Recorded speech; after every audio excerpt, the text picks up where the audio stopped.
Hey, welcome to another edition of Inside You with Bill and the Raptor. Raptor is missing in action. She has kicked off her heels, well, her heelys, and her beanie, and she has climbed to the top of Mount Lesbia.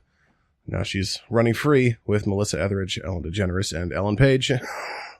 That's a bad joke, Bill. Don't do that.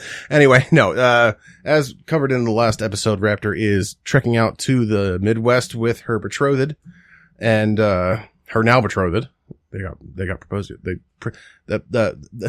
What's that line in Lion King? You two are betrothed to be married. And, all the children nuggets that they own now. Well, Raptor owns the children nuggets. And, she's taking a leave from the show while she gets settled out there, in her new position and her, new housing. What's the word I want to use for that? Housing position. Yeah, we're going to do that. Alcohol's hitting early tonight, folks. So, Raptor's taking a leave. So, while Raptor takes a leave, got some co-hosts lined up, first of which is sitting to my immediate right. We'll get to that in a second. So, some news. We still have merch for sale. God damn it, please buy something. Anything. teespring.com/stores/inside you shop or inside you. Either one. One's a dead link. It's up to you to figure out which one. Yeah, we have hats, t-shirts, prophylactics. The last one's a joke. Please don't do that. Although that was a thing at one point. We looked into that. That was fucking weird. But also we have, merch for Gold Star Media. teespring.com/stores/Gold Star Media for all that too. Hats, neck gaiters, face masks, hats, ball caps, pet decor, pet apparel. Can't believe I said that. But, yeah, we can't believe I had to say that, but we did. So, do that. Also, you can email us, put us inside you at gmail.com or inside you with Bill and Raptor at yahoo.com, or just visit insideyoupodcast.com for all of your Bill and Raptor needs. So we are continuing our series on the 80s without Raptor. We wish her the best of luck in her endeavors. Sounds like I fired her. Wish her the best of luck in her endeavors. But we got a co-host tonight to carry on with 1982. And, so the gentleman to my right we have been playing pussyfoot, chasing around the fucking secretary desk for a while, trying to get him on the show. However, as with life sometimes does with married people, we have children nuggets. One of he has a 3-year-old and a 6-month-old. Yes. I graduated high school, folks. I can say that now. He's a coworker and a colleague of mine. There is seeds that have been sown for a separate podcast between him and I, that we covered on the last episode, but that's still in its infancy. So if that ever comes to fruition, be the first to let you know on insideyoupodcast.com and the like. So to cover 1982, to start with it, our distinguished guest, Mr. Derick Brobst. Hello. The fuck is up? Hi, how's it going? And I would like to say, I did buy some merch. You did? Oh my God. Yeah, you did. So, yeah. I bought a coffee mug. Mm-hmm. If people who remember, who actually listen to the show, remember we put out an episode called The Yeetist. He, she, it is a yeetist. I'm a yeetist. SpongeBob. He, she, it, wombos. But, we have put out some merch, yeetist. #yeetist. And, to date, we have one sale of the yeetist merch, and it belongs to this gentleman to my right. And I couldn't be happier. And I thought he was fucking with me, but he bought it on the clock. Right there. And then he sent me a picture of it, and I was like, fuck yeah! So, Eat that coffee right into my mouth. As we were wont to do, both a little bit of a, coffee nuts. So honest opinion on the air, now you can't take it back. What do you think of the new studio setup? I like it. Okay. It's amazing what you can do with, about $100 and some boredom and some ingenuity. Small amount of money and a large amount of insomnia. Oh, you're not kidding.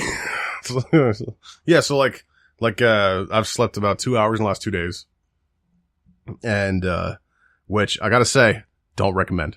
But then, yeah, so we'll be up till whenever we record this, we're done recording, and then I'll probably go to sleep. Let's say around midnight. I'll be up around 3 or 4. Just the way my body's, you know, for as much as I don't sleep and I don't eat, you'd think I'd be thinner.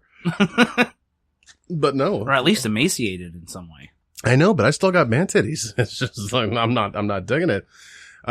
Yes, that is, I know what you're thinking. That is Jamie Foxx's head. I mean, I wasn't going to mention the head.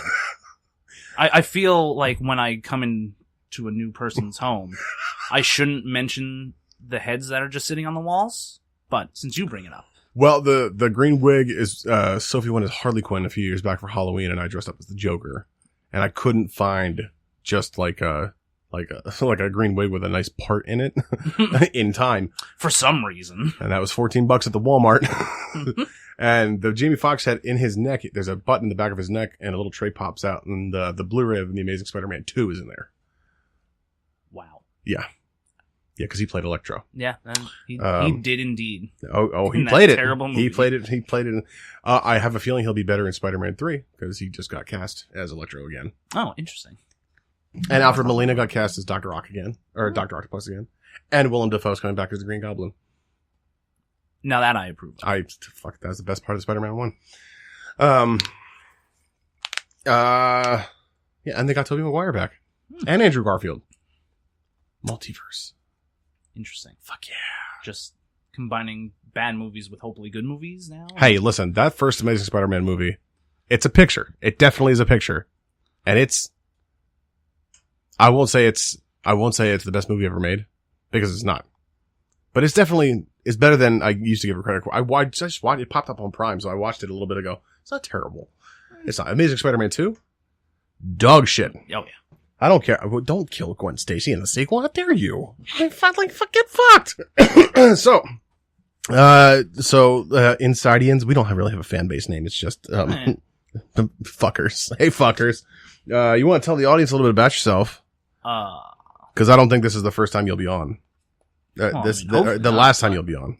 Yeah, it will be the first time. It is the first time. Told you the alcohol hit hard. I finally, folks, took steps to start shooting spilt liquor. Set up the little home bar here. All I gotta do is figure out the lighting situation. It does look quite impressive. Yeah, you know what? I'm a little impressed myself, except when, like I said, I sent that out, the picture of all the booze to Stacey. She's like, Jesus Christ, that's a lot of fucking alcohol. She's like, when did you buy all that? I'm like, you've seen me come in the house with bags. Don't judge me. But yeah, no, I'm a fan. Yeah, no, it looks good. The ice bucket was $8.99 at Hobby Lobby. Thank you very much. Really shilling the Hobby Lobby. Dude, I spent $300 there in the past week. Oh. We've gone twice. Stacey got Easter stuff, and I got that cinema sign and the bottles that I keep the lime juice and lemon juice in, little pop top bottles. And then there's a painting of Bob's Big Boy in our kitchen. Yeah. Oh, yeah. Yeah. It was going to go down here. But seriously, put it in the kitchen. I was like, okay. It's like, no, I want to see that. Well, sir, it seems to be in the shape of a big boy. Oh, fuck. Yeah, so tell the audience a little bit about yourself, Brobst. Well, what is there to say? D-money, D-French. I mean, please no. D-ick. Oh, God. I would want to say that's probably the worst nickname I've ever been given, but, I mean, I'm not a liar. Your obedient servant, so. D.ick.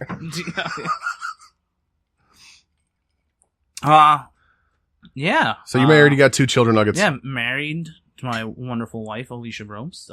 2 children, Graham and Lorelai. I dig that Lorelai name. Graham's going to be 4 in next month. 4 months. Or no, 4 next month. She will be. So Graham's exactly a year younger than Lennon? I believe so. So like the month. Is it March for Lennon? March 21st. Yeah. March 17th for Graham. Yeah, that's okay. Yeah. I knew it was right around there. Mm-hmm. Oh, your daughter's so fucking cute. Why, thank you. Let's just squeeze the shit out of her. And I have to live vicariously through you because I'm not allowed to have any more kids. Well, no. I'll have to As a post personal, more adorable as a pictures for you to personal see standard, I'm allowed to have more kids. The wife doesn't want any more I mean, kids. honestly, technically speaking, there's nothing physically stopping it. Except when we went, it all comes back to Hobby Lobby. We went through the baby section at Hobby Lobby. And I was like, are those eggs dropping yet? She's like, nope, they are 100% locked away. And I was like, God damn it.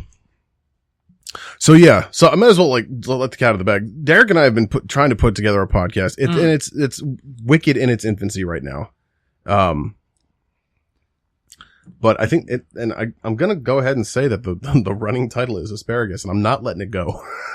I'm not opposed to a podcast that basically just starts with an in-joke that no one else would understand and goes from there in the same vein. Imagine the merchandise. But how do you trademark a vegetable? Be like Spaceballs. Asparagus the asparagus. Dear God. It's brilliant. Oh, God. Asparagus, the bathroom the freshener. The cover art could be the most nondescript fucking thing on the planet. It just, you can't agree value asparagus. Man loves him some asparagus. I don't. I don't like asparagus at all. I really don't. I'm one of those people that when I eat it, it does make my urine smell. Oh, God. I'm just not a fan of that. No, I mean, I can't smell anything in the best of times, so I could not tell you. My sense of smell goes in and out. It hits me really a lot when I hit when the wife likes to make buffalo chicken dip. Oh. I used to like hot sauce a lot. And then I don't, and it's depressing. But that is unfortunate. Hot sauce is amazing. I used to put that shit on everything. I put sambal on everything. That sounds dangerous. Yeah. My wife hates it. I just picture you fucking just cracking the porcelain every fucking day. Unleash your hell. Which is funny because our toilet seat is broken. No. And I bought a replacement after leaving work today, and it's the wrong size. Oh, no. Womp womp. So yeah. So we're still going to try and hammer this podcast thing out. Yeah. Yeah. Cause, I mean, he's actually here. Hey. He's real. I told you, Mom. He's not, he's actually real. I don't just go to a different school in Canada. Oh, I got a story I'm going to tell you off air. It's going to fucking blow your hair back. And I'm bald. But we're going to try to figure it out. And, as it goes, I mean, you probably use this as kind of like a tie-in / soft pilot, maybe. There you go. But, actually got 2 stationary microphones now. The studio's kind of set up like. Yeah, it's looking good. Like I wanted looking it. Sharp. I would hold the fuck on. Sharp. There's still some work to be done. I have a litany of VHS tapes that I need to get rid of.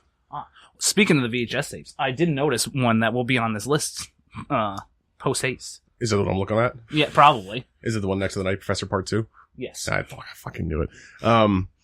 Yes, the walls are strewn with dead media. Just as God intended.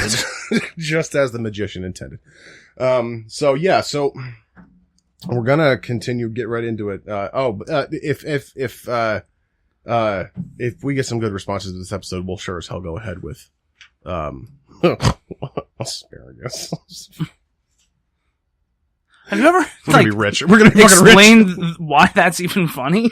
I explained it to Raptor. She lost her shit. Oh, okay. At least a third person knows. I feel like if we're going to use this as a soft, maybe, pilot, then maybe I should give it away or just bury the lead. Bury the lead. Bury the lead. Okay. Or, bury that lead like you drove it out into the woods in the middle of the night and made it dig its own grave. I gave it away when I teased it on the last episode. But still. I'd wear an asparagus t-shirt. Fuck yeah. I have iron-ons. I'll make my own. I don't give a fuck. So throughout the next few weeks, we'll have a few co-hosts filling in to cover the 1980s. And then as Raptor gets settled, she will phone home and, check in. Like another thing on this list. Motherfucker. You're such intense. So let's look forward to, next week. I'm going to, for next week's show, I'm going to contact potential co-host tomorrow. And then I think I got the week after that lined up. And then for 1985, I contacted the twin because it would be wrong to do 1985 without her, since Back to the Future is one of our favorite movies. But, you know, as things on this, jokes on this show goes, if we can get Kate off the toilet, she'll be here. She hates that joke. So, oh God. Oh no. I'm dying. Wow, that alcohol hit me real quick. My face is flushed. Perks of not having a gallbladder, folks. Oh God. Yeah, so today is 1982, and I got a little bit of things that went on in 1982, and then we're going to do music, movies, and TV shows and albums. Before we get into lists, let's do notable things of 1982. Because I got to say, not a lot of stuff. I mean, I'm still trying to verse myself in political and pop culture history. I like to fancy myself a student of history. So I'm trying to get into it. But, so a lot of the things that I didn't know about, a lot of things that really don't have any impact on me. But starting off, the number one thing I wrote down, 1982 was the year that Tums were invented. And as a 33-year-old man who has, thank God for that. Son of a bitch. Thank you, Jesus. I gotta tell you, I'm having a Crown and Cranberry right now, and I'm gonna have to take a few when I go upstairs later. I've already had one this evening. So, yeah, I should have taken one already because I ate about 30 McNuggets for dinner, so. The Arkansas Balanced Act. Do you know anything about that? The what now? It's called the Arkansas Balanced Act. No. It was the act that required creationism to be taught in public schools. That scans. Copyright Bill and Derek. We're gonna be rich. That's the catchphrase. Yeah. So, that's one of the things that you and I fucking laugh about all the time. Just theology and religion jokes and shit like that. I figured that you might have something to say about that. But then again, because you're very opinionated, you're the person I go. Yes. You're the person I go to besides Raptor for the huzzah. So, any thoughts on creationism? It's been so long since I've been in school. I mean, yeah. Well, actual. I did the virtual school to get my diploma. But you don't have like a high school for that. No, but goddamn it, from the continental United States, I do have a high school diploma. Yes. So I mean, fuck you. But I don't think they taught it like here. That's mostly like a southern state kind of thing that occurs. But then again, southern states, Texas specifically, kind of dictates what's in all of American school textbooks. That's fair. I don't remember. I mean, I remember certain experiences from like elementary school and things like that, and definitely high school. But I don't remember creationism ever being. Yeah, no, I don't ever being like a hammered in. Yeah, I don't think by the time that we were in school that was still really a Maybe they thing. repealed that act? Quite possibly. Maybe they were just, just let it go. I don't know. Because I don't remember being hammered in, like, in history class, like, anything about Jesus. Yeah, no, that was not really a God, thing or in, northeastern Pennsylvania's, secondary education. Nothing but coal. Nothing but coal. Our God was coal. I don't know if you knew this, but everybody's goal is mine more coal. Did you see that on your way through here in Coaldale? No. It's on the side of a building. Everybody's goal is mine more coal. Yeah. I mean, the town is called Coaldale. Well, I got to teach Sophie about the Molly Maguires the other day. Because I went the back way to get Domino's after dance class, and we passed by the old jail in Jim Thorpe. Yeah. And I was like, I've been there. And she's like, what were you in jail for? I was like, hold on. I'm not that bad of a person. And I told her about the Molly Maguires, and she was just disinterested. I'm like, you're going to have to learn about this in school. Oh, why? Man, in Tamaqua, I remember as a kid that one year they did like a reenactment of the whole Molly Maguire thing, like where you had to walk through town to follow them. Yeah. And it was awesome. Was it really? See, that's the kind of stuff. Well, my opinion, since being a, preteen on the whole situation has changed. I'm now very pro Molly Maguire. Well, fuck yeah. Those labor unions. Yeah. But, I remember watching the Molly Maguires on Prime 6-7 months ago. Huh. The entire film. I love that film. I've never seen it. It's I'm well gonna have to done. watch that. It's well acted. It's well directed. I feel like one of those like local history things. You never like watch the movies that are made about them or like think about them because like it's been around you. You're kind of been part of like your. Well, local history. I mean, when I was growing up, local history was Philadelphia and Bucks County, Yeah. and there's a shit ton of history. Yeah. I don't know if anybody's heard of this, but the Declaration of Independence. Some important things happen in that city. Yeah.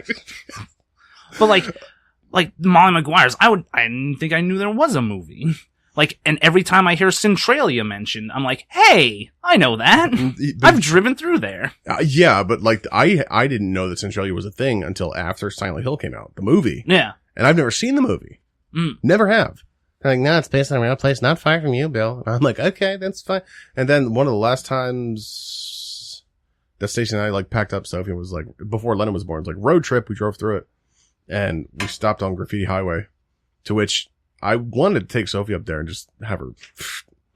But they went and covered over that shit. Yeah, no. You can't even get into Centralia, that the only place where you could find a 70-year-old burning mine fire and also a used prophylactic on the ground. Well, I mean, Ew. it's right next to some places where there's nothing else to do. So No, I mean, I think there was one person still living in Centralia. One. I mean, that was probably years ago. I think they kicked everyone out of there now. I don't know. You can't even get into the area. It had to have been recent, in the last 5 years. Before they covered over everything, WNEP did a profile on the lady who is the mayor and also the postmaster. Just double dipping in that, in those tax write-offs. I feel like the public service sector in Centralia, you have to pull a lot of extra gigs there. But like, yeah, so when I was younger, Philadelphia, it was just like, okay, Declaration of Independence, was in the running to be the U.S. capital. Rocky statue. Something I'd never been to. Yeah, that's what I mean. Liberty Tourist Bell, destinations never there. and shit is never something that you like pay attention to when you live there. Yeah, it's like, I'm fat. When I think about Philly, cheesesteaks, fucking Wawa pretzels, which is actually now a national thing, and fucking, Reading Terminal Market, which I love because they got all the food and they have some of the best coffee. You're in here and my opinions of coffee differ, but, case in point, this dude brought a French press with him to work the one. I did. I was impressed and yet perplexed. Listen, that was mostly just to prove a very petty point. Which was? That I can make good coffee. I mean, come on. It's 99 supply Walmart coffee. What the fuck do you want? Well, yeah, but everyone said I made it shittily. That stuff is reconstituted dried jet fuel. I swear to God. Yeah, and you know what? In that French press, it was smooth. Oh, you made that in there? Oh, yeah. Oh, that's what I brought it in for. I didn't bring my own coffee. Oh, God. But yeah, like local history here, I didn't really give a shit because I didn't pay attention in high school. Yeah. And then when as I got older, and it's like a prerequisite when you get older. Yeah. History Channel. When you become a dad. History Channel. And I watch everything. I watch The Mystery About the Shroud of Turin. Stuff I'm enthralled. I like Molly Maguire's fucking how many like dead ass mines are around the area. Mm-hmm. You want to lose something, you just walk 20 minutes in any direction into the woods. And there's a strip mine. Strip mine, and then walk 20 minutes the other way, and there's a fucking water tower. And 20 minutes the other way, there might be fucking a bed of used heroin needles. Place got a real big drug problem, guys. Yeah, it's not great. It's not good. And then there's a bar in Tamaki where people go in there barefoot, I hear. Ew. What? Freddy's. Oh. Yeah. Oh, you were like, oh. And I frequented that establishment many times, so. Oh, and yet, well, so I can say props that. to you. You don't have anything itchy. No. I mean, they had karaoke. Something I regret never going to. I've only done karaoke a few times. It was always at the Palace in Lansford. Mm. And no one ever wanted to follow me. And I don't say that to sound conceited. It's just like, I do fancy myself a decent singer. Mm-hmm. And I would go up there and I would hit the falsetto and this is when I was single, trying to take somebody home. And, you know, like, all right, up next, silence. Silence. January 20th, 1982. Ozzy Osbourne bites the head off a bat on stage. Might not be important to regular people, but that's disgusting. and a big thing at the time. Well, I mean, you don't go around just biting the heads off motherfuckers. I mean, if you're Ozzy Osbourne, you do. And what he thought it was a fake bat. Yeah, he thought it was a fake bat. And it was not. I assume when you hit fucking tissue, you're like, nope, not fake. Well, listen, when your blood to opioid ratio hits the level that his was. That's fair. That's totally fair. I was gonna say that he hasn't caught anything itchy, but I might be telling tales out of school. Telling tales out of school on that one. Late Night with David Letterman premiered 1982. Way to steal my thunder. Shit, dude. Thelonious Monk died. Oh. I'm a fan of pianists. Mm-hmm. And I do care a lot for Thelonious Monk. It's fucking insane. John Belushi died in 1982. Oh, didn't know that. Just speedballs aplenty. Yeah, him and Robin Williams. I'll do it. Whoever the fuck else was there. Oh, here we go. April 24th, 1982, the first Jane Fonda workout video came out. Oh, man. My grandmother had a bunch of those videos. I think. I'm pretty sure it was her. Was that or my Uncle Ray? If it could go either way. It was my Uncle Ray? No, I don't blame him. But, I have seen footage from these videos and damn. Yeah.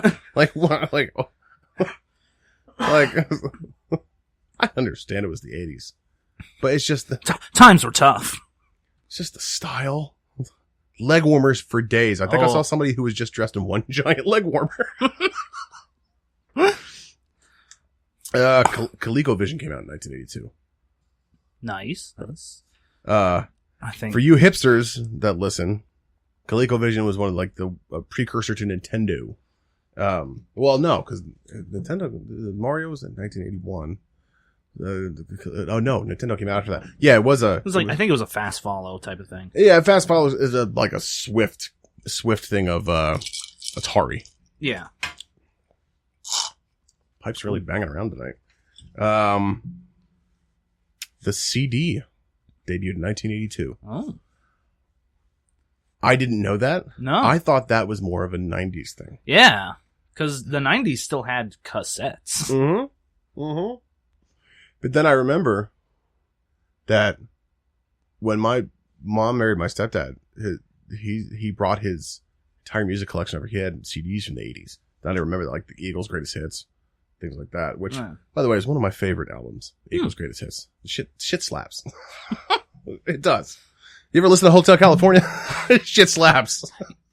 Yes, I'm alive in today. I've heard Hotel California. 1982 was the debut of Emoticons. Really? Yes. On an internet chat room. Oh, yeah. I was going to say, throwing up those ASCII smiles. Oh, yeah. That's totally what it was. Yeah. Yeah. And for those you fucking hipsters, again, emoticons were like the precursor to emojis. And then we got things like the Emoji Movie, which we shall never speak of on this podcast ever again. I don't need a poop emoji yelling at me for 90 minutes. 1982 was the Tylenol Scare. Are you aware of the Tylenol Scare? Oh, that was when someone tried to kill his wife by poisoning Tylenol? No? No. So the culprit was never caught. Mm-hmm. And it was only I believe it was in St. Louis. So Raptor, watch out. No, people started dying of taking extra strength Tylenol. Mm-hmm. Someone in a plant somewhere had slipped cyanide into the Tylenol capsules. And that, I think 6 people died. Yeah. Oh no, Chicago maybe. It was just Chicago. Google that, would you? It's a Tylenol Scare of 1982. Just want to figure out if it's Chicago or St. Louis. Or I could be totally wrong. It'd be somewhere else. Saskatoon. It's Saskatchewan. The Saskatchewan Tylenol murders. 1982. Yes, Chicago Tylenol murders. Chicago. Okay, so Melissa and Andrea, watch out. Those are the chicks from 14 going on 40. Yeah, so no. Also on Gold Star Media. I think it was the same thing I was talking about. Well, it caused people to go into a panic and produce the childproof lock on pills and also the film that goes over the Tylenol. Yeah. Yep, because it was just cotton until then inside the bottle. Yeah, it was just cotton stuffed in there. Yeah. I can't imagine fucking you got a headache and you can't take anything because you might die. It's right? Fucking wild. But if you're a proper headache fighter like me, you take naproxen and bypass the whole thing. And 1982 was Nancy Reagan's all war on drugs. And the phrase, just say no. Because when somebody hands me a speedball and I say, just say no, I'm going to get off scot-free. They're going to walk away. Definitely. You ain't heard. They're just going to walk away. Oh, I'm sorry. I mean, I want to circle back to what motherfuckers just handing you a speedball. Speedball. That shit costs money. Listen. Again, told you the whiskey hit early tonight. And secondly, and I'm nursing this drink so I don't get totally fucking tranked. Lost my train of thought. I was going for a joke and you spoiled it. Fuck you. Sorry.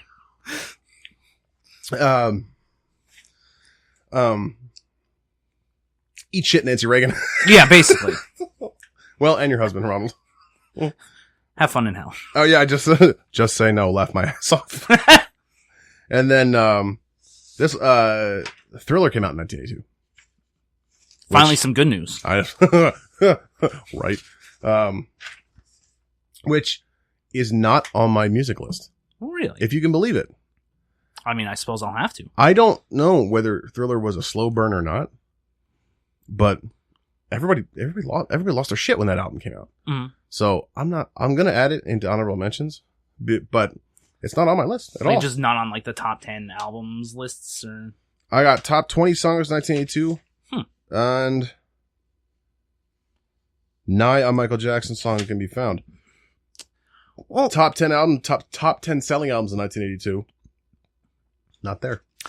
See, with music, I always feel like releases are weird with that because like shit will come out, but then the album doesn't come out for another like 8 months or vice versa before a single's popular. So I'll hear something first time and it's a 3-year-old song and it's on the top 40 all of a sudden. Yeah. So and then also the year-end charts, they carry over. Because when we did 1980 and 1981, I had repeat songs on those lists. Yeah. Music industry is fucked. Well, yeah. Just in general. Case in point, I'm an excellent singer and I'm still working at the Walmart. Oh. And the voice said no to me twice. So, no, Bill, you're not bitter. All right, benefit of the doubt, the last time, the last audition was in here on a webcam, so can't really judge. But, so that's a little moment. There's your moment of history from Bill and Derick of asparagus. It works. We're going to be rich. So who wants to go first? I tend to go first. Well, it's your podcast. You're the guest host. You go first. Ah. Fucking I. Now you have to. Oh, God. Would you like another cocktail or no? Yes, please. Hit your list and I'll make you another gin. Oh, I got that. You want some fresh fruit? You want to keep the fruit? I'll keep the fruit. As in exit or? No, you just leave it there. Just pour more liquids in there. All right, hit me. All right. Sugar tits. Oh, God. So, top 10 movies released in 1982. Okay. These are not the top 10. I took the list of all the things and picked the ones that I wanted to say anything about. Fair enough. Even though some of them I don't really have anything to say anything about. Okay, fair. Just ones I liked the look of. That's all right. But in this top 10 list, the top 3 are in order. Okay. At least according to IMDb of most popular. So number 1, we got Fast Times at Ridgemont High. A movie I've never seen. Neither have I. I hear good things. As do I. I hear good things. It's got a 61 Metascore. That's You're going off Metascore? seems. You don't go off Rotten Tomatoes? Oh well, IMDb apparently goes off a Metascore. So. Okay, fair enough. Yeah, don't have anything to really say about it. I've never seen it. No, but I feel like it's one of those things. It's just one of those things that you know as part of the cultural zeitgeist. Yeah. So, thusly makes the list. I know it's in the National Film Registry. Mm-hmm. That's true. I mean, sometimes they pick films that shouldn't be in there. Oh, very true. Want to take a wild guess at how much it grossed? No, it's not impressive. 27 million. Well, you just that for inflation. You got 37. I guess so. Wild. Yeah. Number 2, Blade Runner, the director's cut. Oh God. Now I love Blade Runner. yes, now that is a good movie. I want to. Hang on, let me get back on the mic. Okay, you get back Fresh on the mic. draw. By the way, I think we should. I don't know if the audience heard any of what I was saying. I was gonna Just hear me screaming into the void. Yeah, well, you know what? No, I was gonna triple mic it and just record another feed separately, but I figured, fuck it, it's going well tonight. But take a pause before we hit the Blade Runner to mention what we're drinking. So, made Derick a suitable gin and tonic. Yes, very suitable gin and tonic.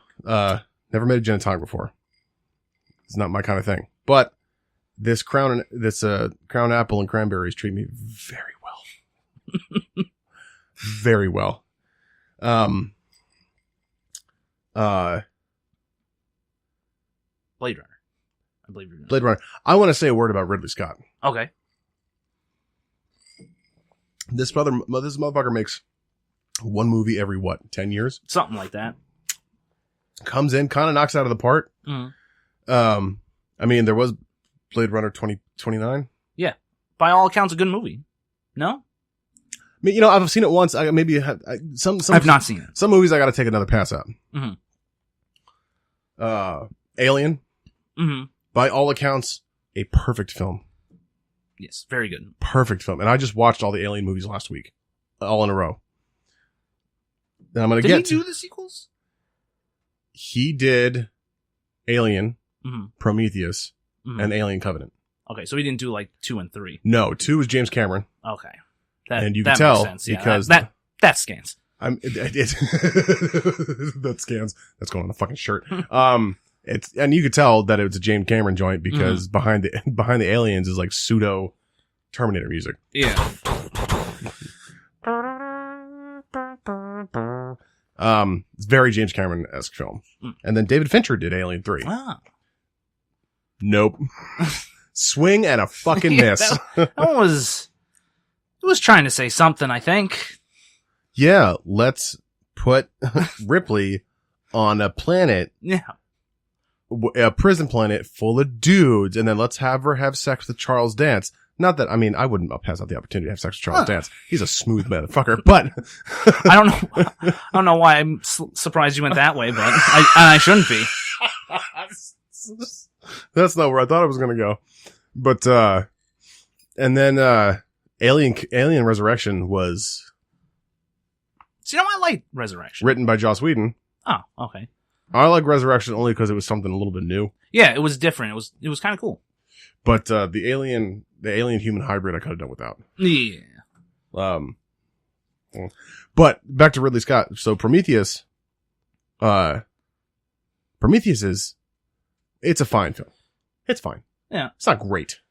Alien Covenant, far superior. But, he really knows how to make an alien picture. I'll tell you that. Yeah.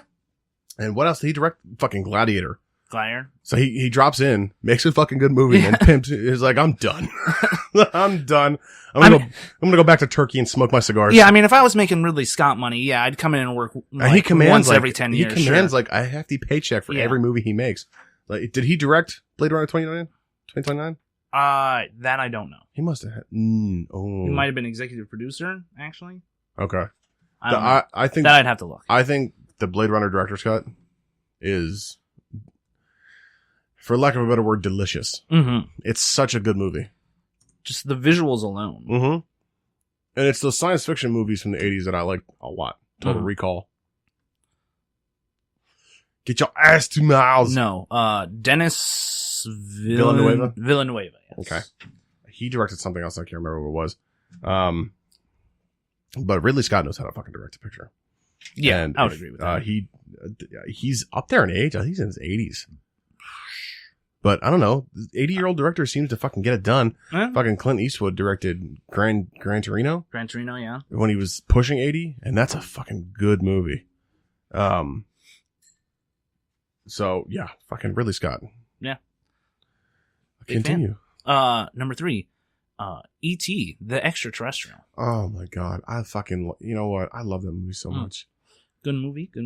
It's like it's a movie you don't think you're gonna you don't think is gonna fucking make you ugly cry at the end. But the little fucking turd alien leaves, and you're just all like, oh god, no.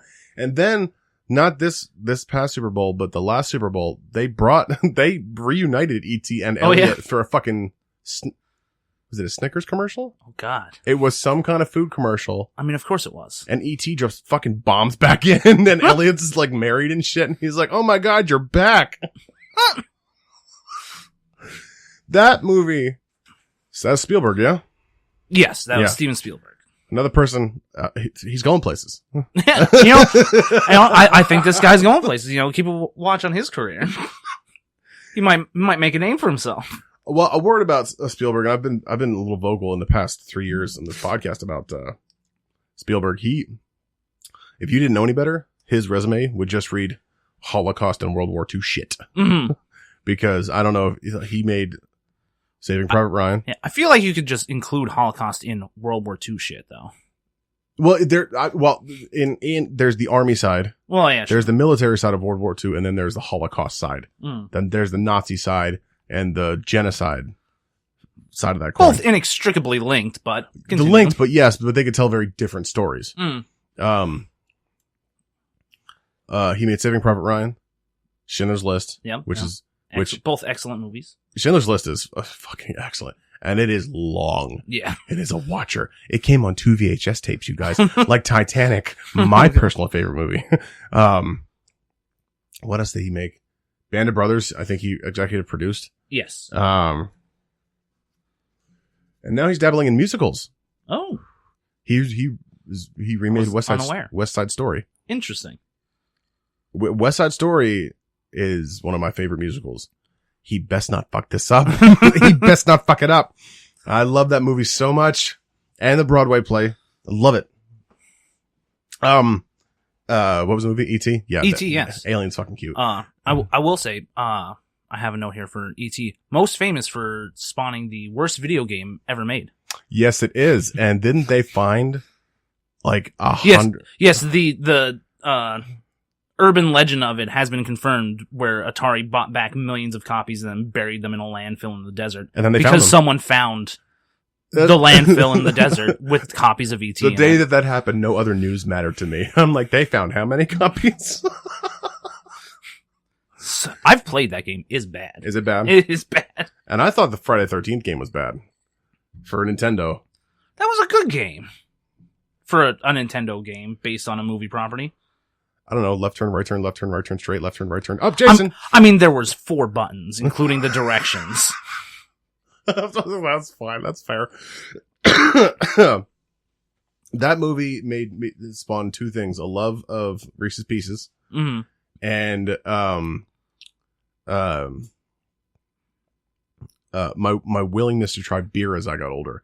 Because that scene where he's home alone in the fridge and he just gets completely trashed, just flopping around everywhere. I feel like that wasn't the message they were trying to send. It wasn't, but I mean, come on. I'm like, yo, if the alien likes it, that sweet, sweet malted beverage, I'm gonna fucking, it's gonna be great when I get older. Oh yes. I want to take a guess on E.T.'s gross profits there. Oh, I'd have to say, I'm gonna go with like 175. $435 million. God.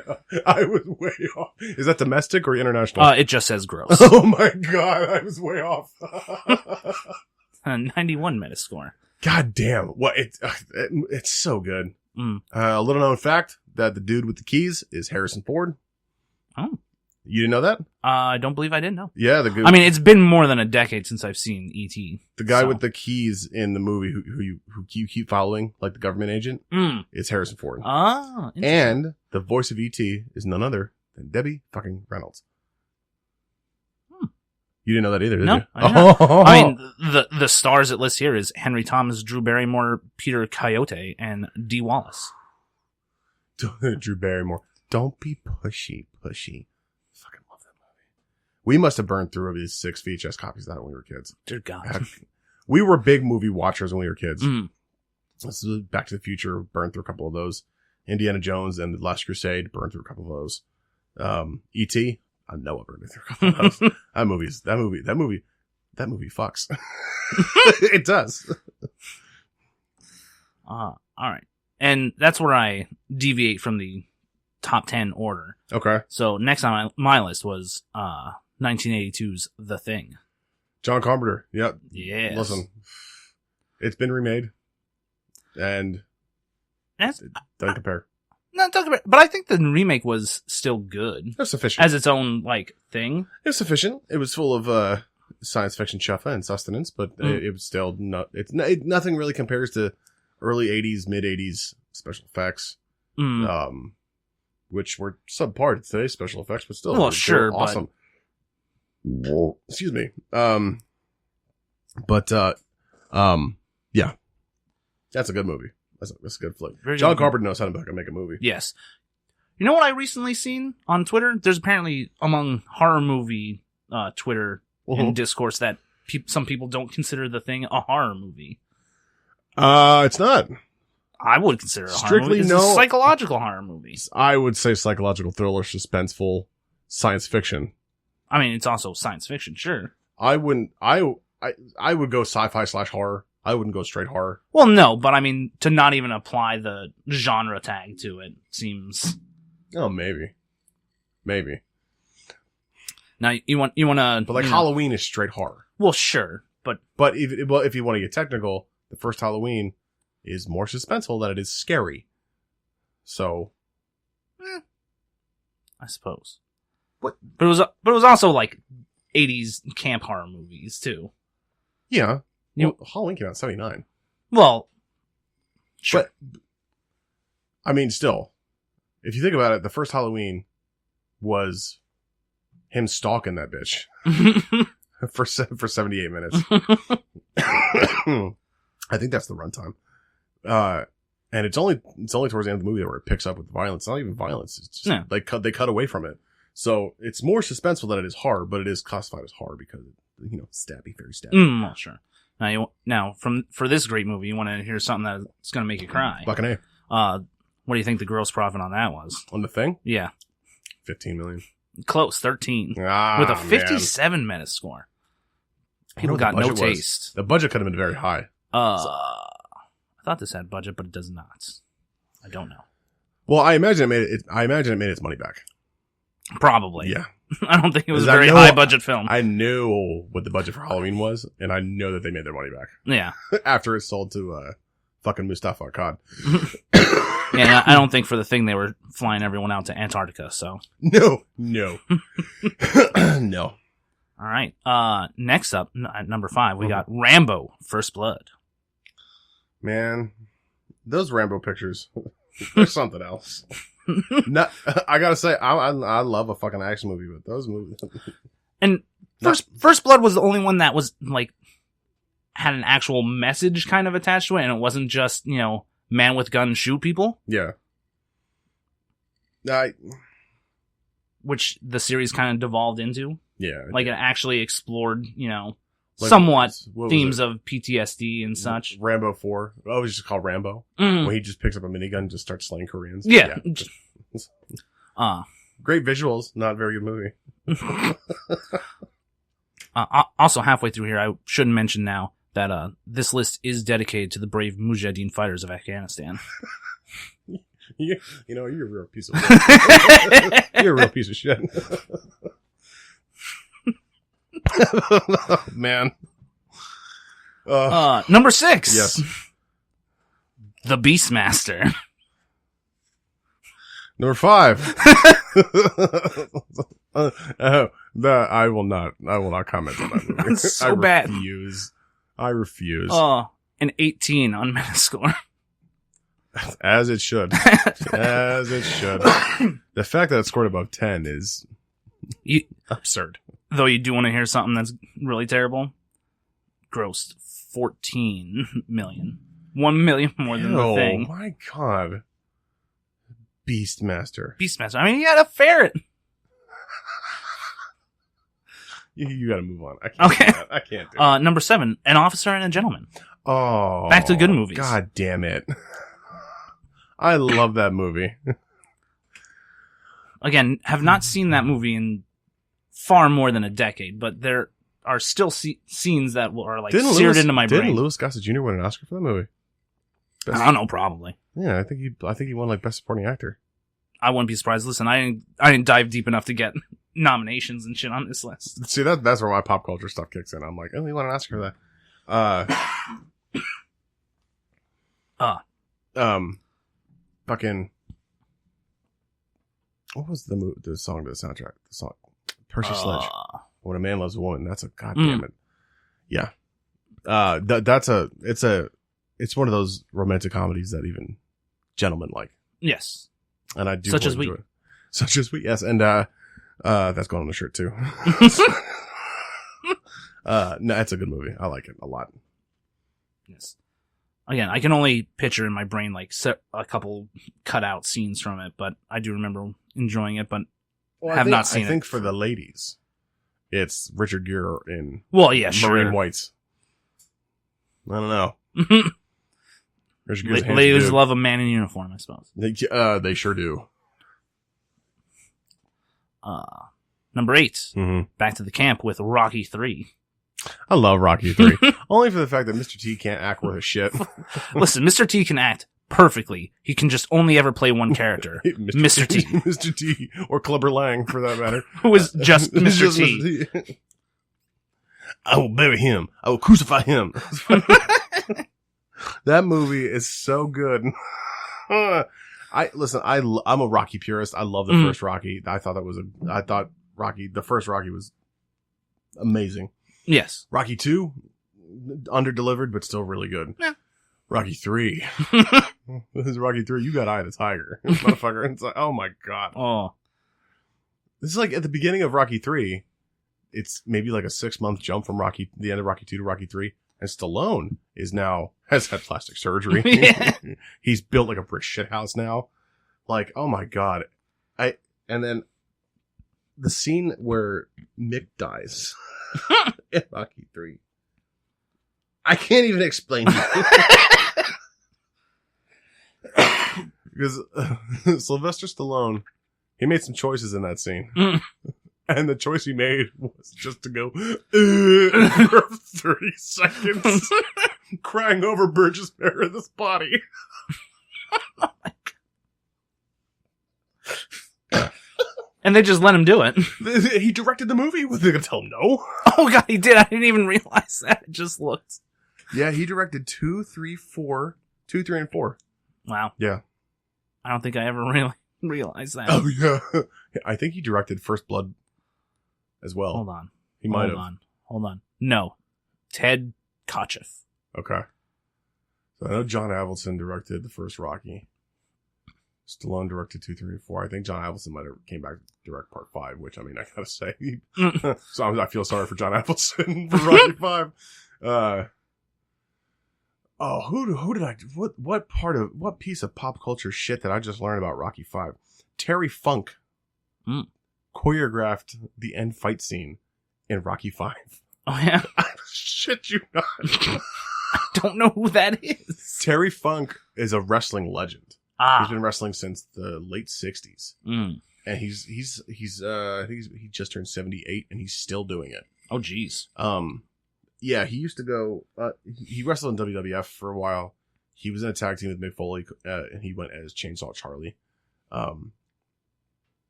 Wrestled for EC. He's notable for just taking a massive amount of punishment. His family name, the Funk family name, is synonymous in professional wrestling.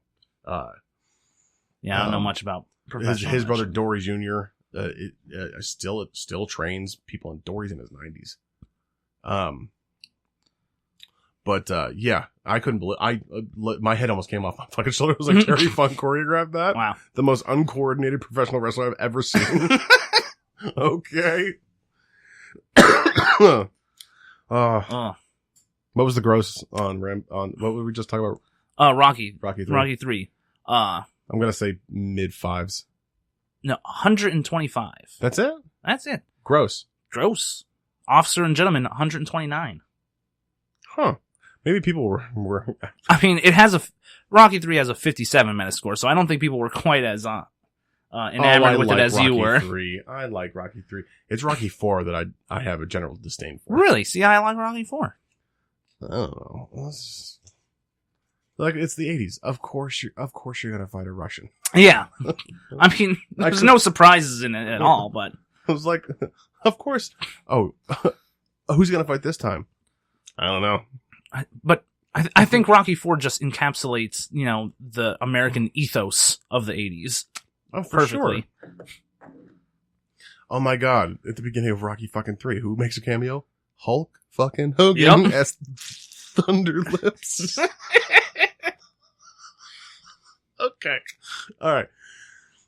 You gotta move on. Okay, moving on. You gotta get out of here. All right, we'll move on We gotta get out of here. to number 9. It's a doubleheader. Okay. We got Halloween 3, Season of the Witch, and Friday the 13th, Part 3. All right, so we had a discussion about Halloween Part 3 a couple days ago at work. We did. And it's generally, if you would have taken the Halloween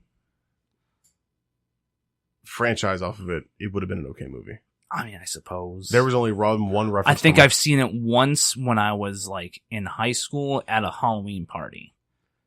So, needless to say, I wasn't paying too much attention to it at the time. It's in the Michael Myers universe because there is a reference to his murders on TV right at the beginning of the movie. Mm-hmm.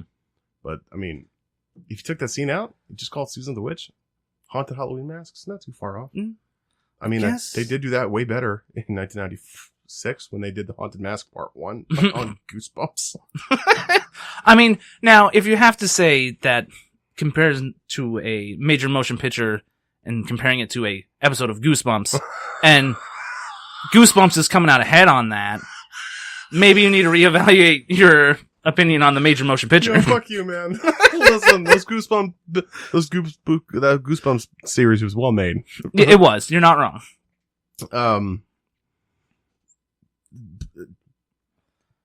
Yeah, Halloween 3 should have never been attached to that. I understand the need for an anthology series, but Yeah. No.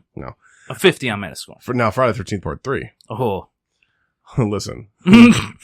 Listen here. I love those Friday the 13th movies with all my heart. Even the bad ones. I love them.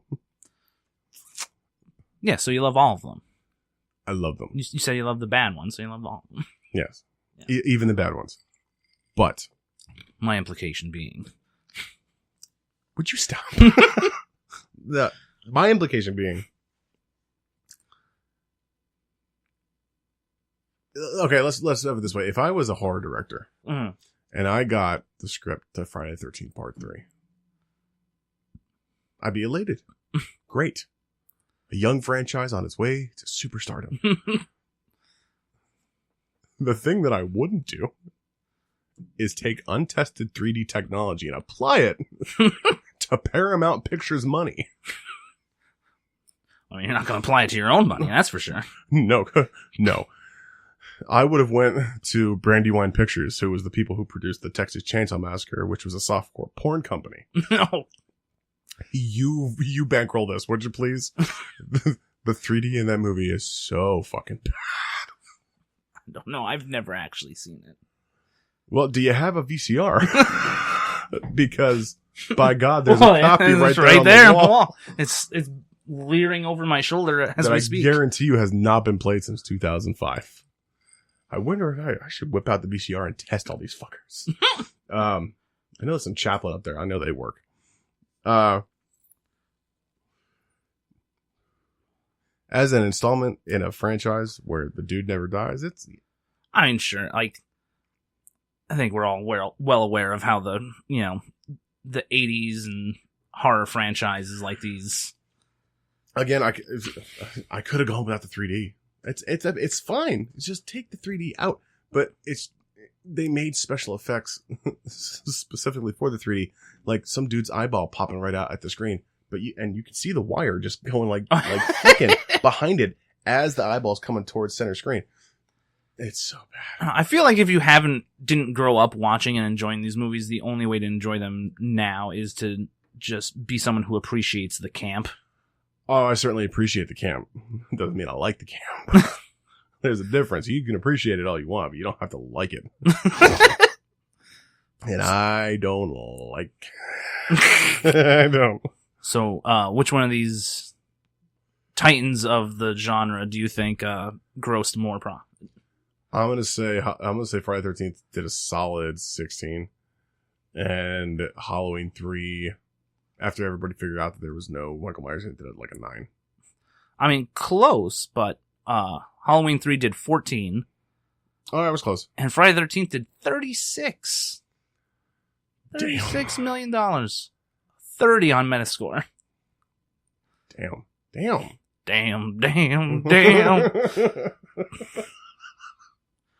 Man.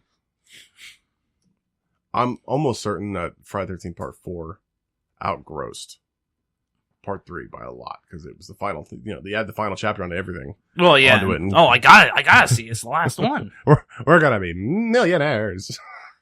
I'm sorry. I went a little Carol Channing on that. That's all right. It's all right. All right. And now we come to number 10 on this list. Mm-hmm. And I will bet you right now $500 American that you've never even heard of this movie. Okay. Cat People. My first instinct is to say yes, just to prove you wrong. just to make $500. No, because I don't have $500 right now. However, I might be thinking of an older flick. Maybe. I don't know. Full disclosure, I've never seen this movie, but I saw it. I have a feeling no one else has either. I'm sure very, very few people have.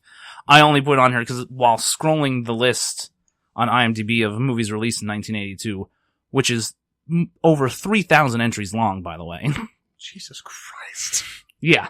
I happened to notice this down there in like number 36. So it was on front, you know what, the front page. I'm thinking of an older picture with Bela Lugosi called Cat People. No, it is not. Or the Black Bela Cat. Lugosi. This was directed by Paul Schrader. The Paul Schrader? The Paul Schrader. Get the fuck out of here. No. Okay. Directed by the Paul Schrader. Okay. All right. Let me read you the quick blurb description. A young woman's sexual awakening brings horror when she discovers her urges transform her into a monstrous black leopard. Oh my God, I've heard of this movie. There's a documentary on Shudder, like that Netflix of horror, called In Search of Darkness, and it's a retrospective of 80s horror movies. Mm-hmm. And they featured that fucking movie. I believe it. In 1982. Oh my God. I mean, I only put this on the list because I recognize it from a bit of throwaway dialogue from the game Deadly Premonition 2. Okay. Which is a wild franchise, by the way. Okay. But the main character in there is a bit of a film buff, and he just, in the one scene, just spends 10 minutes talking about this movie to another character who doesn't give a fuck what he's saying. Listen. And just goes off. The clips I saw when they played in the documentary, I felt like I was getting dumb. You ever talk to somebody and you feel like you're getting dumber as they speak? Yes. That's what I felt like. Plus the movie. I feel like I'm getting dumb. Like I'm losing my intelligence. And I like to fancy myself pretty bright. And I start drooling. It's directed by Paul Schrader. Oh, Paul Schrader, you poor son of a bitch. Why? For those who are unaware, do you want to fill them in on who Paul Schrader is? Oh, be my guest. No, I'm telling you. I cannot put two thoughts together right now. This drink that I'm only 3/4 of the way through has thoroughly destroyed me. Well, Paul Schrader, let me pull up his IMDb page.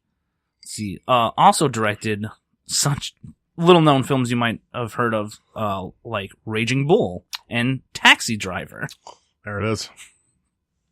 2 Robert De Niro pictures that are, let's say, beyond the pale of cat people.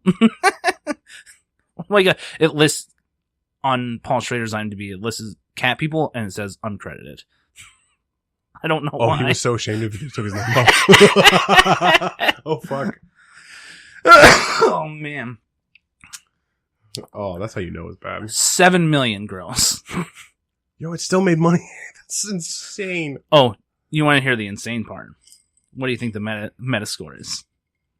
I'm gonna say 54. 62 is in the green. Fucking believable. Now, in fairness, I suspect, and I have no confirmation of this, but I do suspect that after Deadly Premonition 2 came out, this movie may have been meta-bombed. Damn. By fans of that series. Damn.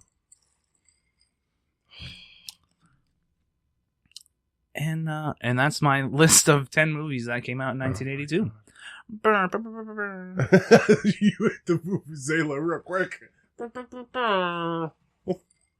Welcome to Target. Oh man! All right, you want to jump right into TV shows? Do you have TV shows? I do have TV shows. I don't have as much to say, but that's okay. I have TV shows. That's okay. I can scroll down one more page on this Google Doc. TV shows debuting in 1982. Hit me, sugar. Number 1, sugar tits. Number 1, we got Cheers. Oh man, yo, they're fucking bringing back Frasier. Of course they are. By the way, I love Cheers. Mm-hmm. But Frasier is one of the best shows that's ever been on Frasier is quite good. Frasier is fucking one of the best shows that's ever been on TV. And I swear to God, my eyes started welling up when Stacey, my wife was like, yo, they're bringing back Frasier. And she knows I love Frasier. And she was like, yo, they're bringing back Frasier. I was like, but how are they going to do that without Frasier's dad? Because he passed. Oh, man. That's sad. But I want to see. I mean, by just placing it, the decade since Frasier ended. Still, I want to see what Niles and Daphne are up to. For real. So fucking amped for that. Speaking of Frasier, I remember seeing a while back one of those like fan theory type of things where, because doesn't it end with Niles supposedly getting married to someone else? I can't remember exactly. Can't remember. Too much. I remember there was some other romantic interest, but there's also, if you look back on it in like the first season, like a throwaway joke scene from the first season negates what happens like near the end of it with that character because it like shows him, 30 years in the future and he's still with his ex-wife. Yeah. Which I found humorous. Anyway. Number 2, Family Ties. Oh, Michael J. Fox, you silly bitch. Listen, God damn it. I've never seen an episode of Family Ties. Neither have I, but I know the name. But that's the kind of gig you wish to have to boost you into fucking superstardom. Because, like, you have Family Ties, to Back to the Future, to fucking Doc Hollywood, to fucking, what else did he do? Life with Mikey. He was in. He did a lot. He was quite prolific. Michael J. He was in a war movie. Was it Thin Red Line? No, that wasn't it. I couldn't tell you. But I believe you, but I. And then fucking get another bite of the apple when you get to Spin City. Mm. Which Spin City was fucking amazing. I did enjoy that show. I watched a lot of Spin City because it was on some Saturday morning. It was in syndication. Syndication thing. It was even good with Charlie Sheen was on. Mm-hmm. It was even Charlie Sheen. It was okay. It was just a good show. And then you get. I mean, partially has to do with his disability, but I mean, then you get like guest starring spots that fucking blow your hair back. Like when he played Dr. Kevin Casey on Scrubs, that was amazing. That was a good episode of Scrubs. Yeah. I must conquer the poop toilet, the roof toilet. Scrubs is one of the best shows that's ever been on television. Yes. I love that show. Hard agree with that. Number 4. I have been compared to Dr. Cox a time or two, which I don't know how to take that. I mean, it's how you take it, so take it positively and move on. Maybe I will. Maybe I will. John C. McGinley's a fucking national treasure. Number 4, already spoiled, Late Night with David Letterman debuted. The infamous. The clip I've seen the most of Late Night with David Letterman is when fucking Jerry Lawler slapped Andy Kaufman off the couch. Oh, God. Which was later revealed to be staged, but no one knew that. Well, I mean, it's Andy Kaufman, so. Genius. David Letterman's show on Netflix, what was it called? Oh, yeah. My Next Guest Is. Yeah. Is really good. I've not seen it. He interviewed Barack Obama, and it was very classy. And he interviewed George Clooney, too, and it was very classy. Next, we got number 5, TJ Hooker. What was that about? It was a cop show. Yeah, I figured. It was TJ Hooker, and I'm thinking, you said TJ Hooker, and my mind went to Chips. And then I was like, fair enough. Cops. Oh, which reminds me, because I skipped an entry, number 3 was Joni Loves Chachi. I don't know why Chips reminded me of that. Spin-off of Happy Days. Yeah, I don't know why Chips reminded me of that, but a spin-off of Happy Days. What wasn't a spin-off of Happy Days? Jesus Christ. Although, I mean, that started Robin Williams' career. Yeah. Motherfucker won an Oscar. I legitimately wept when Robin Williams passed away. Oh, yeah. That was a sad day. I loved him. But you know, when Scott Baio passes away, not gonna shed a tear. Fair enough. Scott Baio can get completely fucked up. Number 6, we have an entry that, if you enjoy fan theory stuff, which I do, even of things that I have never watched, we have St. Elsewhere. This is Denzel's first bite of the apple. Yeah. I don't know. Yes, it was. He was on St. Elsewhere. Was he? Yep. I did not know that. And, I've never seen an episode of St. Elsewhere. And Nigel Hawthorne. Nigel Hawthorne was on St. Elsewhere. I fucking love Nigel Hawthorne. Do you know who Nigel Hawthorne is? No. He played the warden in The Shawshank Redemption. That son of a bitch. Yeah. Who else was in St. Elsewhere? I feel like there was more people. I don't know. It was a big show. It was a big deal.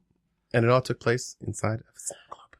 Exactly. Which is the main thing that I, know about it and why I love it, because it basically invalidates an immense amount of television and movie, universes, including our own.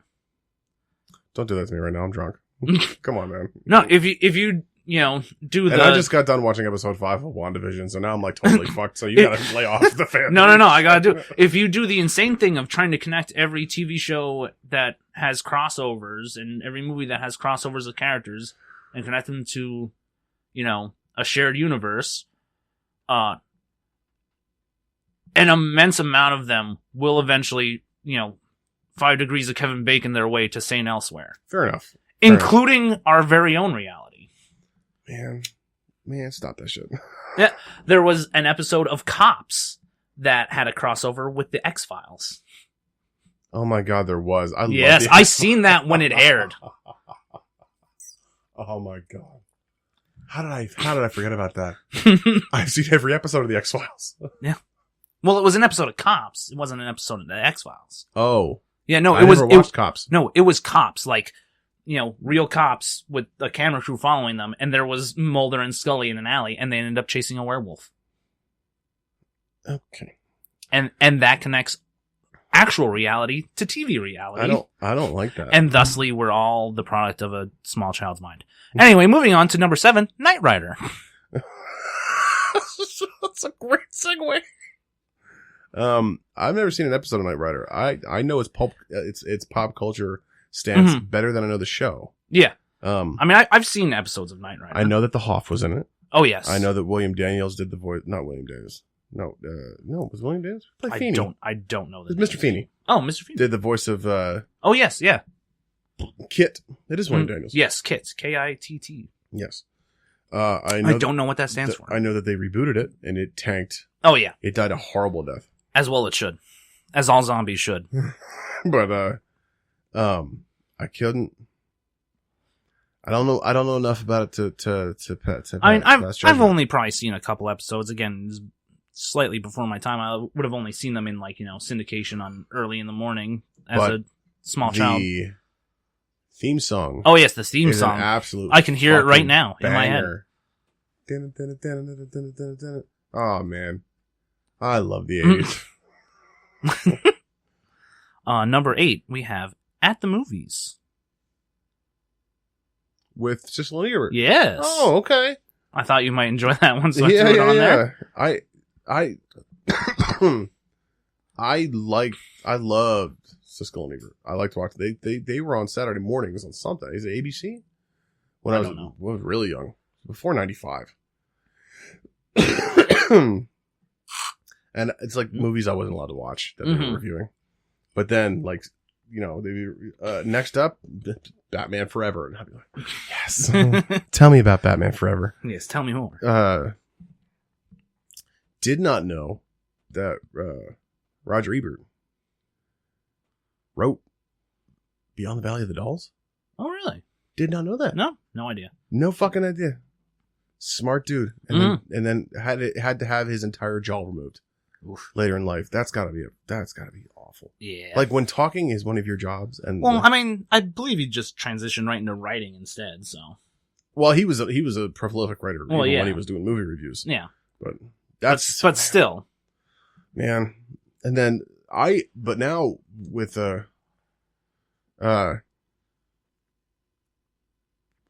when it was Ebert and Roper. I like Richard Roper as a movie critic, but even better than Gene Siskel. For sure. And that's all I have to say about that. Up next, we have a metaphorical grandmother's favorite TV show, Remington Steele. With fucking Pierce? Yes, Pierce Brosnan. Oh, man. Pierce Brosnan used to be my favorite James Bond. I mean, 82? 82? Jesus Christ. Are we getting that old? Dude, and I'm looking at a thumbnail right now, and he looks basically the same as he did in GoldenEye. Oh, for sure. The motherfucker does not age. No. You know what sucks about Pierce Brosnan? What sucks about Pierce Brosnan? Well, it doesn't suck about him. It's the situation he was giving when the James Bond situation. Mm-hmm. He really, like at the end of Sean Connery's run, he really kind of resented playing James Bond. Mm-hmm. Fair enough. Roger Moore did too. Yeah. Timothy Dalton didn't get enough bites at the apple. I think I really like his movies. Living Daylights is a really good movie. But Pierce Brosnan really, really loved playing James Bond, and he lobbied after that part for so fucking long and got it, and he loved it. And then Die Another Day happened. Oh, that was so bad. And you know what? Okay, I can buy it because it's James Bond. And you know what? That was the one with the guy with the diamonds in his face, right? Gustav Graves. That was the villain's name. Oh God. And yeah. Old Diamond Face. No, so Diamond Face his name was Zhao. Yeah, I was gonna say he was like Chinese, I think. Yeah, because there was a whole subplot where he was like captured by the Chinese or something for a decade. But Gustav Graves was the Chinese general that captured him and got not a gender reassignment, but a race reassignment. Yeah. And became a white guy. Don't do that, folks. That's... And then I believe they were... I'm going to have to throw up that's going to be a yikes for me, dog. They were going to do Casino Royale with Pierce Brosnan, and then they decided to reboot the whole thing and recast. And you know what? He really liked playing it, and then they let him go. Yeah. And I feel really bad. Cause I think I feel I would have enjoyed Casino Royale with Pierce Brosnan, though I do really like the Daniel Craig. The Daniel Craig and James Bonds are on a whole fucking other level than all the other ones. They're a breath of fresh air to the franchise, I would say. Fuck yeah. And I cannot wait to see No Time to Die whenever it decides to be released. Because they keep pushing it back. It's been pushed back for 1.5 years now. So, if we're speaking of James Bond, what's your opinion on... there was a point in time where they were talking about Idris Elba for James Bond. Well, first of all, have you seen Idris Elba? I love Idris Elba. Fucking Christ. Idris Elba is awesome. But I'm a fan of them replacing anybody with any gender, race, if they can act. Just act. Just be a good actor. That's all you need. I feel that it fits with the spirit of the character, even though it's not, like, canonically, it's the same guy, but everyone knows that, like, James Bond is a code name, even if they'll never acknowledge that in canon. If Ian Fleming was still alive, that would not fly. Well, sure. I mean, Ian Fleming was probably a virulent racist. Oh, he was. I just imagine. Like, see, I didn't know that for sure, but I felt confident saying it. What is that you're saying? Oh, you're getting it. Oh, that dark gentleman over there. Oh, my God. Oh, no. I'm just going to resign myself to GoldenEye State in Jamaica, and I smoke 100 Turkish cigarettes a day and slowly kill myself. I was very vocal when Idris Elba was up for the part of casting him. Do that. But then Tom Hiddleston was up for the part too. And I'm for that as well. See that. But that's more run-of-the-mill white British. Well, yeah, sure. And Idris Elba is Welsh. True. But could still pull it off. Mm-hmm. He's a fucking action star, for God's sakes. Yeah. Great actor. Anyway, that has no relation to this list, so... No, but still... Let's move on to number 10, Pac-Man, the TV series. How fucking dare you bring that up in my house? On a Friday. In the year of our Lord. I like the Batman TV series. I'm sure I was like 8, you are an unimaginable prick. Yeah, move on. Yeah. I'm not doing Well, that's 10. That's it. I'm done. Okay. Wow. You end with that. What else was I supposed to end with? One of the 12 other cop shows that came out? LA Blues. Is that LA Law? Hill Street Blues. I didn't see them on here. I probably would have put them on the list. I think Hill Street Blues was later in the year. How did I not notice when going through this that Blackadder came out in 1982? I know Blackadder. Yeah, that's a good one. I don't know enough about it, but I know what it is. No, I don't know enough about it, but I recognize it as a good show. # good show. Oh, for sure. All right, well. Some hits and some very, very big misses. Movies and TV shows. So let's get into albums and singles. So I go for 20 singles. Okay. And I go for top 10 albums. We'll go for 11 because we'll give Thriller an honorable mention. Oh boy. He's got opinions, folks. No, it's not even that. It's the drink. No. It's the sauce. He's got an elevated blood alcohol content, folks. Oh, I sure do. Do I ever? But at this point, I think it's part of my charm. So, the album. No, these are top. These are top songs in 1982. From 20 to 1. Hit me.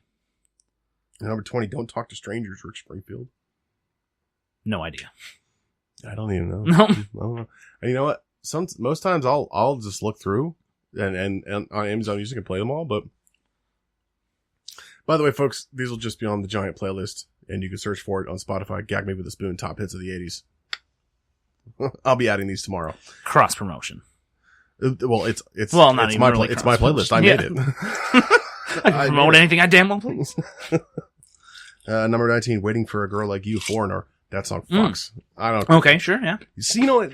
The thing about 80s music is sometimes, and it's like the TV shows and movies. It's hit or miss. Yeah. Because like we're still coming at a disco. So what are you doing? Oh. Sorry. No, you're good.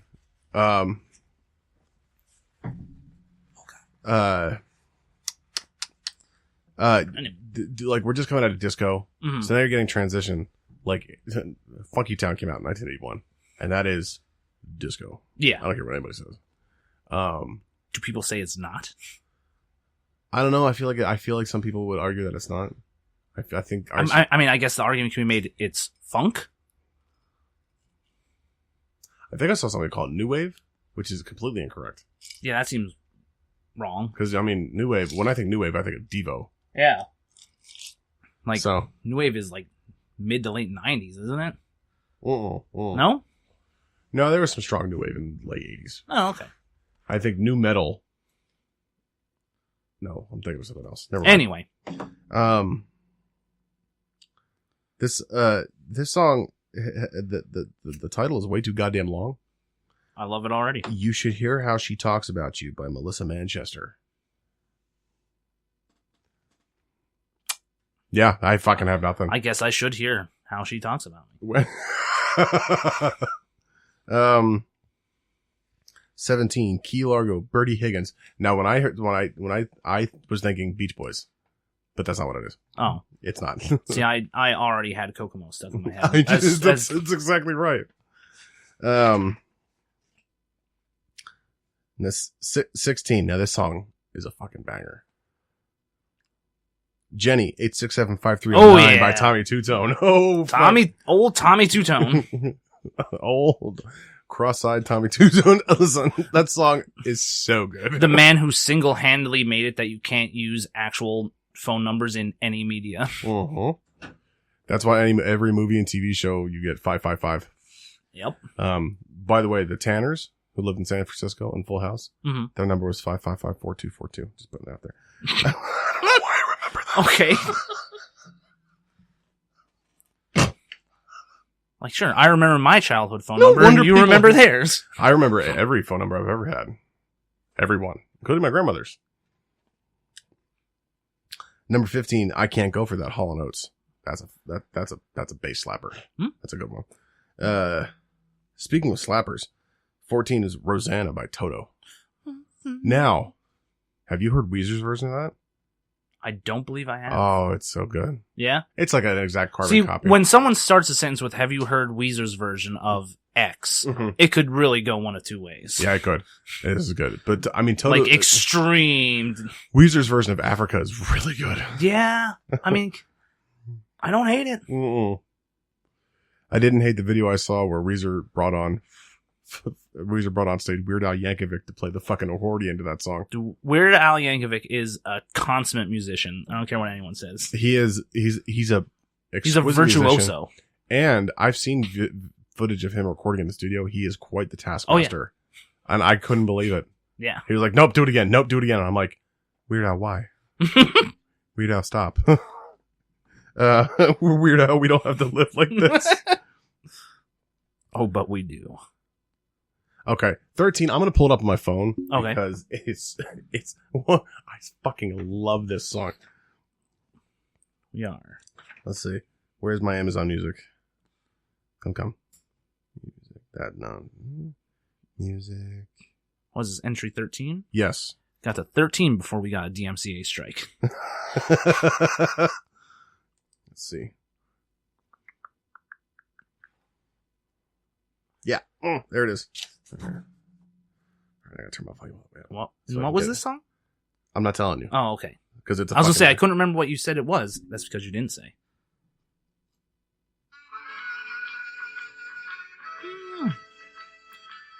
Fucking love this song.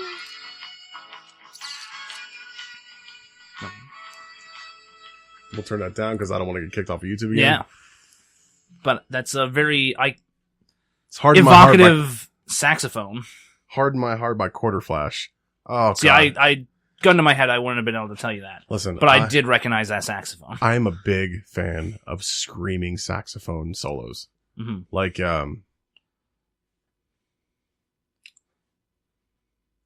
what's that Billy Joel song that has a really good saxophone? I mean, what Billy Joel song doesn't have a really good saxophone? Sure. But what is a... Hang on, I'm going through it in my head. It's Still Rock and Roll to Me. Oh, there you go. Fucking slapper of a saxophone. And I saw the guy who played that saxophone solo. There's a Billy Joel tribute band called Big Shot. Comes around once every once in a while. And I saw them at Penn's Peak in 2007. And the saxophone player was playing saxophone for the tribute band. Which blew my fucking mind. See, I could never see a Billy Joel tribute band because I would not be able to stop myself from screaming out onto the stage, play something from The Stranger. Dude, I saw Billy Joel live. He did not play. No, he did. He played. What did he play from The Stranger? He played Vienna. I mean, I don't know anything from that album off the top of my head. That's just a Step Brothers reference. Oh, I know, but he did. I mean, of course, there is The Stranger. Well, sure, yeah. I mean, okay. 12 is Chariots of Fire. Chariots of Fire. Wasn't that just a movie? Bling, bling, bling, bling, bling, bling. That one. Yeah. Okay. Horseshit. 11. I gotta pull this one up too. Okay. Because it's one of the quintessential 80s songs, I think. The soundtrack to the 80s. One of them, yeah. If I can. Yep.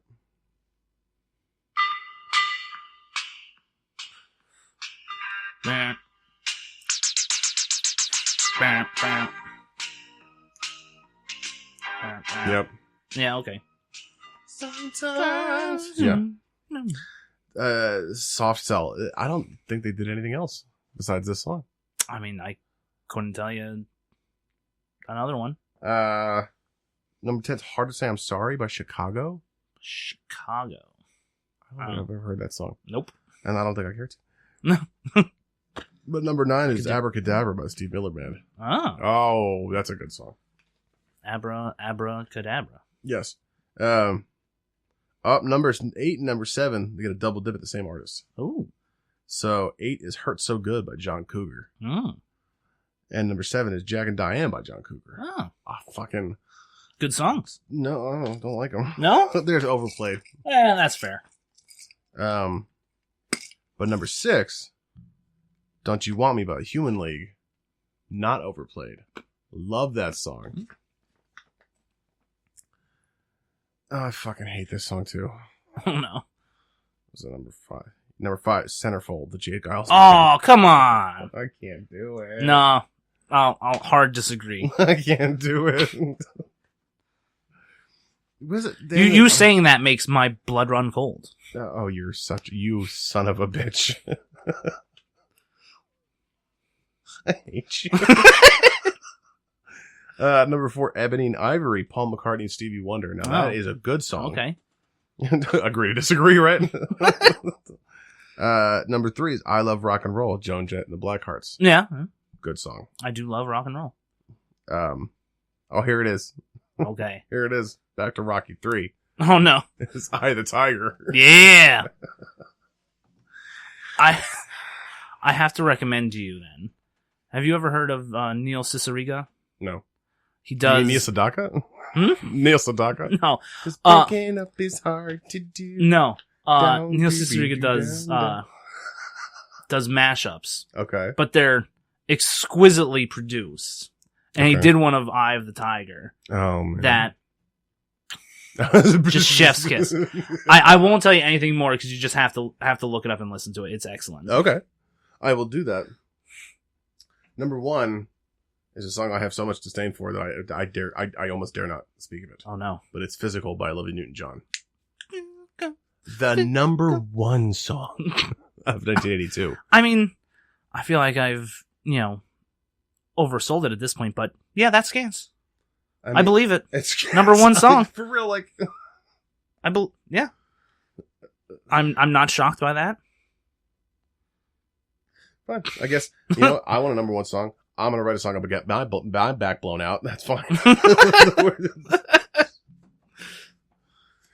All right. So that's the songs of 1982. Albums. Your soundtrack for the decade.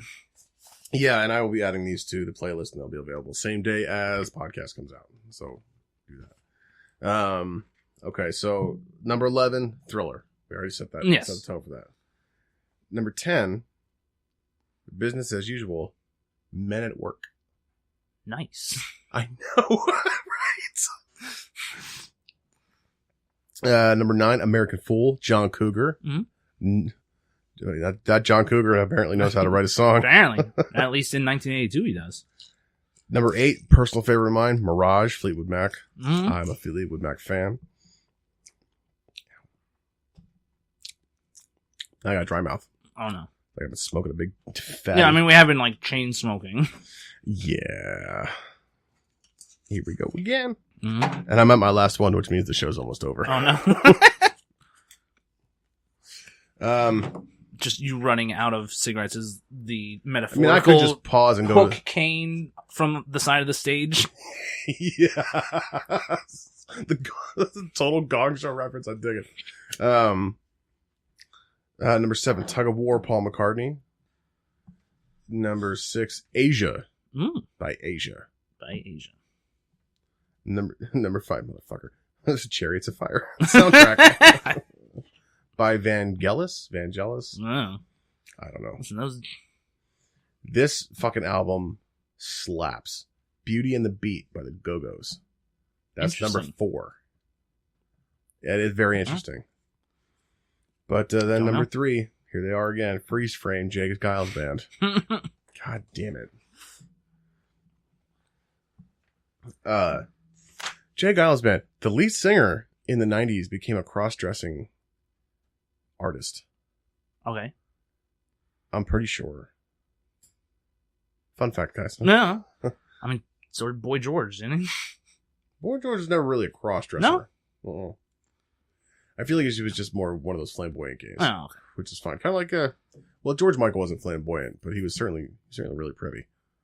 George Michael was a pretty dude. Yeah, I guess so was Prince. Kind of jury's out on Prince.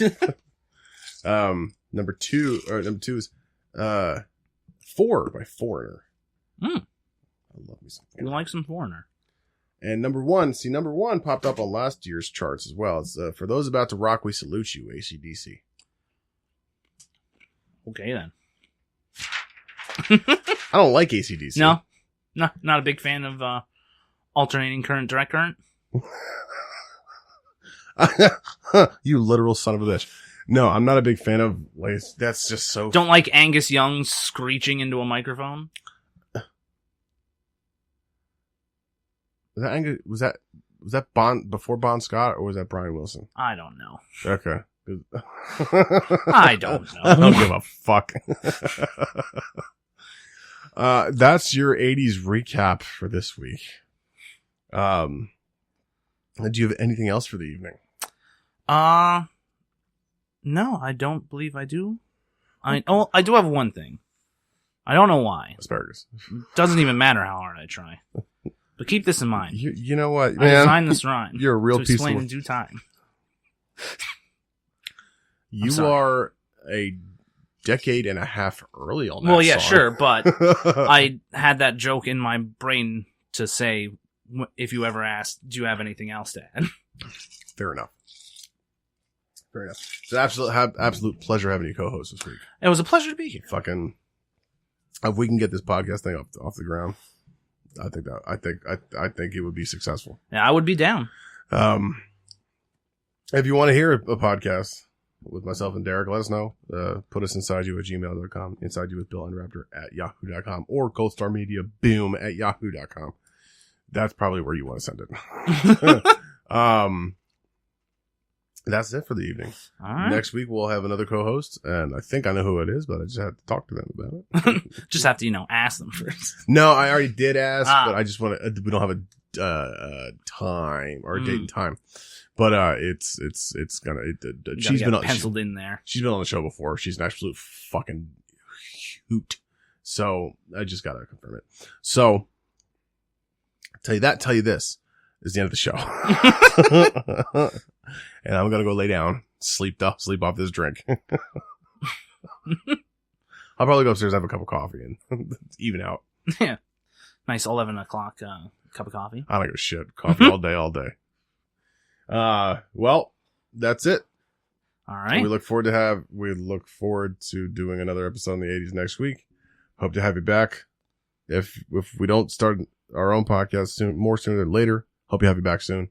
Would be happy to be back. Okay, fantastic. All right. For Inside You with Bill and the Raptor, I'm Bill. I'm Derek. And we're pulling out. Nighty night, fuckers.